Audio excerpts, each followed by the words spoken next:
বাংলা সাহিত্য চর্চা কেন্দ্রের পক্ষ থেকে সকল শিক্ষার্থীকে জানাই আমার আন্তরিক অভিনন্দন। আজকের আমার আলোচ্য বিষয় বঙ্গভঙ্গ স্বদেশী আন্দোলন ও বাংলা সাহিত্যে তার প্রভাব।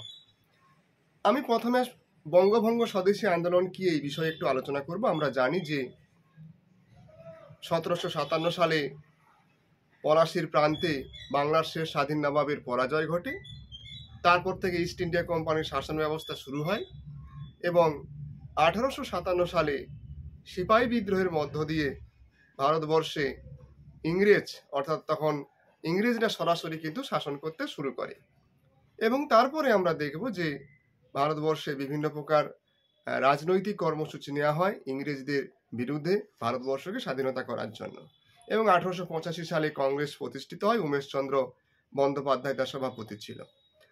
আমরা দেখব যে সবসময় সরকারই চাইবে, বিশেষ করে ব্রিটিশ সরকার তৎকালীন চেয়েছিল যে তাদের শাসন ব্যবস্থাকে সুগম শাসন ব্যবস্থাকে যাতে আরো ঠিকঠাক করা যায়, সেই কারণে কিন্তু তারা সবসময় ঐক্যকে ভেঙে দিতে চাইবে।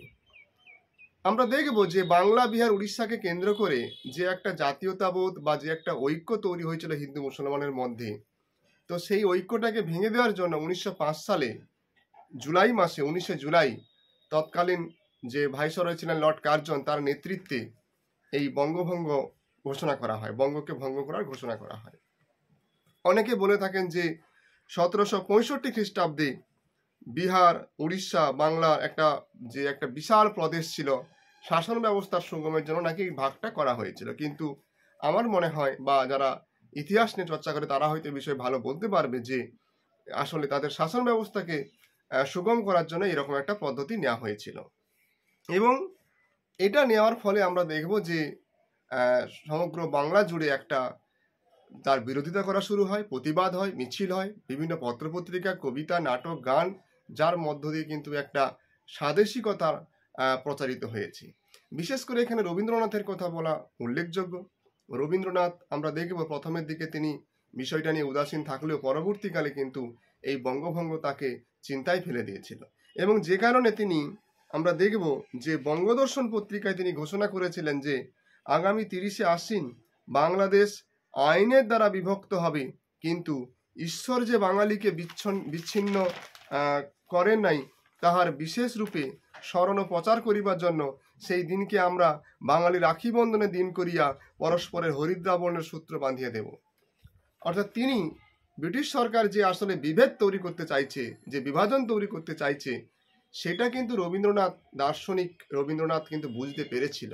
এবং তিনি সেই কারণে কিন্তু সমস্ত ধর্মের, সমস্ত জাতির, সমস্ত বর্ণের মানুষকে হয়তো আইনের দ্বারা বিভাজন যদি সরকার করতে চায়, কিন্তু মানসিকভাবে করতে যাতে না পারে, এই ঐক্যকে যাতে ভাঙতে না পারে, তার জন্য রবীন্দ্রনাথ তৎকালীন বাবুঘাট অর্থাৎ জগন্নাথ ঘাটের সামনে তিনি কিন্তু রাখি বন্ধনের উৎসব পালন করেছিলেন এবং সকল ধর্মের মেলবন্ধন স্বরূপ তিনি গান গাইছিলেন, বাংলার মাটি, বাংলার জল, বাংলার বায়ু, বাংলার ফল, পূর্ণ হোক হে ভগবান।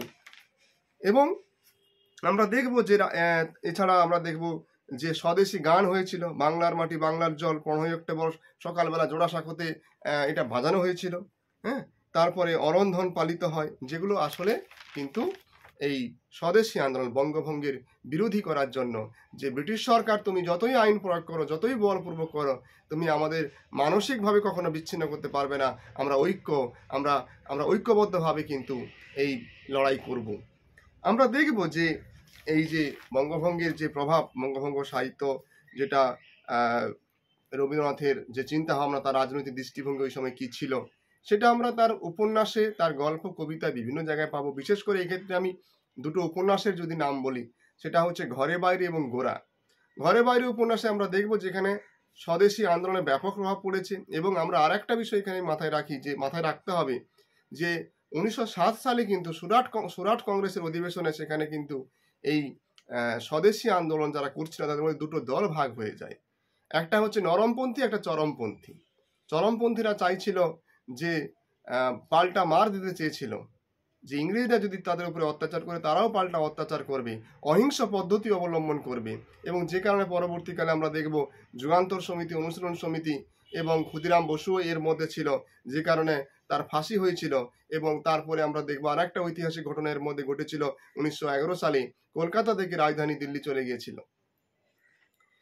কিন্তু আমরা এখানে সেই বিষয়ে আলোচনা করব না। রবীন্দ্রনাথের যে উপন্যাস ঘরে বাইরে এবং গোরা উপন্যাসে আমরা দেখব ঘরে বাইরে সেখানে সন্দীপ নিখিলেশের দুটো চরিত্রকে দুইভাবে নির্মাণ করেছে।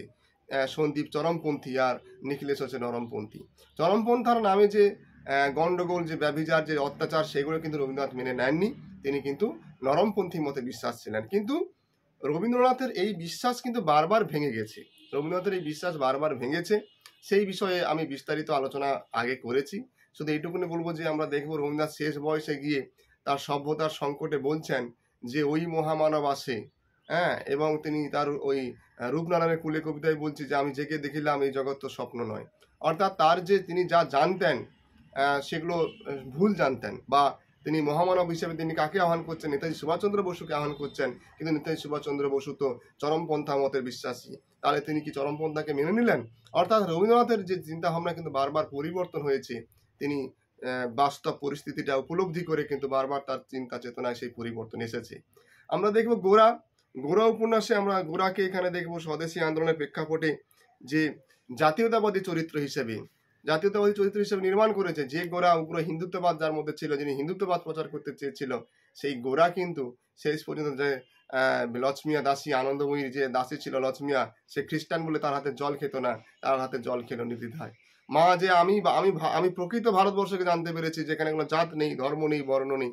এই যে জাত বর্ণ ধর্মহীন যে জাতীয়তাবাদ ঐক্যবদ্ধ, এটাই কিন্তু তিনি করাতেন। যে ব্রিটিশ সরকার যে সূক্ষ্ম বিভাজনটা করতে চেয়েছিল, সেটা রবীন্দ্রনাথ কিন্তু এর মধ্য দিয়ে প্রতিবাদ করেছে। শুধু তাই নয়, উপন্যাস নয়, সেই সময় অনেক প্রাবন্ধিক তারা প্রবন্ধ লিখেছিল।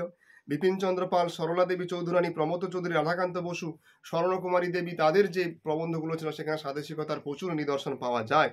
এবং কবিতার মধ্যে যেখানে আমাদের ছোট্ট কবিতা যেহেতু ছোট, সেখানে ভাবাবেগ, আমার যে আবেগটা, যে স্বদেশ প্রেম, সেই সময় কবিতায় কিন্তু প্রচুর পরিমাণে কবিতা লেখা হয়েছিল এবং অনেকেই কিন্তু সেই কবিতা লিখেছিল যার মধ্যে স্বদেশ প্রেম প্রকাশিত হয়েছিল। গিরীন্দ্র মোহিনী দাসের স্বদেশিনী বলে একটা কাব্যগ্রন্থ এই বিষয়ে উল্লেখযোগ্য। বিহারীলাল রায়ের স্বদেশ গাথা, দুর্গাদাস সিংয়ের বঙ্গবিলাপ এই বিষয়ে উল্লেখযোগ্য। এছাড়া যোগীন্দ্রনাথ সরকারের স্বদেশী কবিতার সংকলন বন্দে মাতরম সেই সময় কিন্তু আপামর জনজাতির মধ্যে একটা স্বাদেশিকতা চিন্তা প্রসার করেছিল। আমরা দেখব যে কবিতা, উপন্যাস, গল্প এইগুলো যতটা একেবারে সাধারণ মানুষের মধ্যে প্রভাব যতটা না ফেলতে পারে, কারণ এগুলো তো পড়তে হয়, যারা অক্ষর জ্ঞান সম্পন্ন তারা এগুলোর মধ্যে উপলব্ধি করতে পারবে। কিন্তু আমাদের ভারতবর্ষে তো অধিকাংশ সেই সময় অক্ষর জ্ঞানহীন ছিল, নিরক্ষর ছিল। তারা তাহলে কি করে স্বদেশ প্রেমে উদ্বোধিত হবে? তাহলে সেখানে কিন্তু গান এবং নাটক এই ক্ষেত্রে কিন্তু গুরুত্বপূর্ণ। গান তো শুনছে, গান তাদেরকে তো পড়তে হয় না, উপন্যাস যেমন পড়তে হয়, কবিতা পড়তে হয়, প্রবন্ধ পড়তে হয়, গান তো শুনতে হয় আর নাটক দেখতে হয়। তাহলে এখানে অক্ষর জ্ঞান লাগে না, তাই এখানে কিন্তু তারা উপলব্ধি করতে পারবে যে স্বদেশ প্রেম কি, স্বদেশ প্রেমের জোয়ারে তারা নিজেদেরকে ভাসিয়ে তুলতে পারবে। গানের মধ্যে উন্মাদনা সৃষ্টি রজনীকান্ত সেন, রবীন্দ্রনাথ ঠাকুর, দ্বিজেন্দ্রলাল রায় এদের প্রমুখ কিন্তু সেই সময় যে স্বদেশ প্রেমমূলক গান তারা রচনা করেছিল। বিশেষ করে চারণ কবি মুকুন্দ দাসের কথা এখানে খুব উল্লেখযোগ্য। তিনি বলেছিলেন, ভয় কি মরণে রাখিতে সন্তানে মাতঙ্গী মেতেছে আর সমরণ রণনে। কিংবা কালীপ্রসন্ন কাব্য বিশারদ তিনি একটা বিখ্যাত সঙ্গীত রচনা করেছিলেন, মাগো যাই যেন জীবন চলে শুধু জগৎ মাঝে তোমার কাজে বন্দে মাতরম বলে। খুব গুরুত্বপূর্ণ। বা কামিনী কুমার ভট্টাচার্য একটা গান করেছিল, ওই শোনো আজ বিধাতার ভেরি বাঁধ কাটি তোটে শানিত ছুরি দানব দলনী সাজগ জননী বাঙালির বেশ ছাড়াগো। এই সমস্ত গান সেই সময় কিন্তু মোড়ে মোড়ে রাস্তায় রাস্তায় কিন্তু সবাই কিন্তু গাইছিল, একটা স্বদেশ প্রেমের জোয়ারে কিন্তু সবাই ভেসে উঠেছিল। আমি একটু আগে বললাম যে স্বদেশী আন্দোলনের নবজাগরণের দুটো প্ল্যাটফর্ম খুব গুরুত্বপূর্ণ। একটা বললাম যে গান যেমন শুনতে হয়, তেমনি নাটক হচ্ছে অভিনয়, সেটা দেখতে হয়। তার মধ্য দিয়ে স্বদেশ প্রেম খুব ব্যাপকভাবে প্রচারিত হয়। এবং আমরা জানি যে নাটক যে কতটা এইভাবে জনমানুষের প্রভাব ফেলতে পারে, সেই কারণে কিন্তু ইংরেজ সরকার, আমরা জানি যে 1876 সালে ড্রামাটিক অ্যাক্ট বিল, নাট্য নিয়ন্ত্রণ বিল চালু করেছিল, যে কোনো প্রতিবাদমূলক নাটক লেখা যাবে না। যে কারণে ওই 1872 সালে যে জাতীয় রঙ্গালয়, সেখানে দীনবন্ধু মিত্রের নীলদর্প নাটক অভিনীত হয়েছিল, যার ফলে কিন্তু জনমানুষের ফলে একটা ব্যাপক বিক্ষোভ তৈরি হয়েছিল ইংরেজদের বিরুদ্ধে, যে কারণে 1876 সালে তারা এই বিলটা পাস করিয়েছিল। তা সত্ত্বেও আমরা দেখব যে তা সত্ত্বেও কিন্তু এই স্বদেশী আন্দোলনের জোয়ার কিন্তু ওই আইন কিন্তু আটকে রাখতে পারেনি। আমরা দেখব গিরিশ ঘোষের সোনার বাংলার আবেগময় যে গানগুলো, আমরা দেখব অমৃতলাল বসুর সাবাস বাঙালি নাটকের কথা, তারপর ক্ষীরোদপ্রসাদ বিদ্যা বিনোদের পলাশীর প্রায়শ্চিত্ত নাটকের কথা, অমরেন্দ্রনাথ দত্তের বঙ্গের অঙ্গচ্ছেদ, হ্যাঁ, এই সমস্ত গান, এই সমস্ত নাটকে কিন্তু স্বদেশ প্রেম, স্বাদেশিকতা প্রকাশিত হয়েছে। এছাড়া আমরা দেখব যে এই স্বদেশিকতাকে কেন্দ্র করে ছোট গল্প লেখা হয়েছে, সংঘ সমিতি, পত্রপত্রিকার অবদান রয়েছে আমরা বিশেষ করে, এবং শিল্পকলা। অবনীন্দ্রনাথ ঠাকুর আমরা দেখব সেই সময়ে তিনি তার আহ্বানে নেতৃত্বে গড়ে উঠেছিল বঙ্গীয় কলা সংসদ বলে একটা, এবং শিল্পীরা গঠন করেছিল শিল্প সাহিত্য, হ্যাঁ, এবং এই সময় তারা এরা যে বিখ্যাত ছবিগুলো এঁকেছিল, যে বঙ্গমাতা, ভারত মাতা, এই ধরনের ছবি কিন্তু সারা ভারতবর্ষ, সারা বিদেশেও কিন্তু পপুলারিটি হয়েছিল, যে এই শিল্প, এই যে ভারত মাতার ছবি, হ্যাঁ, বঙ্গমাতার ছবি, এগুলো সেই সময় স্বাদেশিকতার ফসল হিসেবে আমরা এগুলোকে দেখতে পারি। এছাড়া ছোট গল্প, হ্যাঁ, ছোট গল্পের মধ্যে যোগেশ চন্দ্র মজুমদার লিখেছিল রাখি বন্ধন বলে একটা ছোট গল্প, প্রভাত কুমার মুখোপাধ্যায় লিখেছিল খালাস, উকিলের বুদ্ধি, হাতে হাতে ফল, চারুচন্দ্র বন্দ্যোপাধ্যায় লিখেছিল মা, সুরেন্দ্রনাথ মজুমদার লিখেছিল স্বদেশী ও বিলাতি। এছাড়া সেই সময় কিছু সংঘ সমিতি গঠিত হয়েছিল, যারা কিন্তু এই বঙ্গভঙ্গের বিরুদ্ধে স্বদেশী আন্দোলনে ডাক দিয়েছিল, যেমন বন্দে মাতরম সম্প্রদায়, যার সভাপতি ছিলেন সুরেন্দ্রনাথ বন্দ্যোপাধ্যায়, রবীন্দ্রনাথের সঙ্গে কিন্তু যুক্ত ছিলেন। অ্যান্টি সার্কুলার সোসাইটি ছিল, স্বদেশ বান্ধব সমিতি ছিল, যারা বরিশালে গঠিত হয়েছিল, এবং অশ্বিনী কুমার দত্ত যার সভাপতি ছিল। এছাড়া আমরা দেখব যে এখানে কিছু পত্রপত্রিকা, যারা কিন্তু এই স্বদেশিকতা, স্বদেশ প্রেম জনিত লেখাগুলো তারা প্রকাশ করেছিল।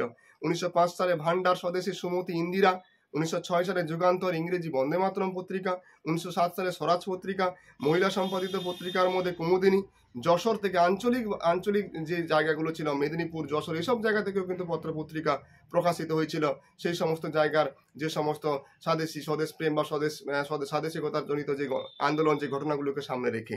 যশোর থেকে প্রকাশিত হয়েছিল কল্যাণী, মেদিনীপুর থেকে প্রকাশিত হয়েছিল তমালিকা, বরিশাল থেকে প্রকাশিত হয়েছিল বরিশাল হিতৈষী। এছাড়া আমরা দেখব যে আপামর জনজাতি, কিন্তু সমগ্র জনজাতি, হিন্দু মুসলমান নির্বিশেষে সবাই কিন্তু সেই সময় বঙ্গভঙ্গের বিরুদ্ধে স্বদেশী আন্দোলনে ঝাঁপিয়ে পড়েছিল। যদি আলোচনাটি ভালো লেগে থাকে তাহলে অবশ্যই আমাদের চ্যানেলটি সাবস্ক্রাইব করে আমাদের পাশে থাকবেন।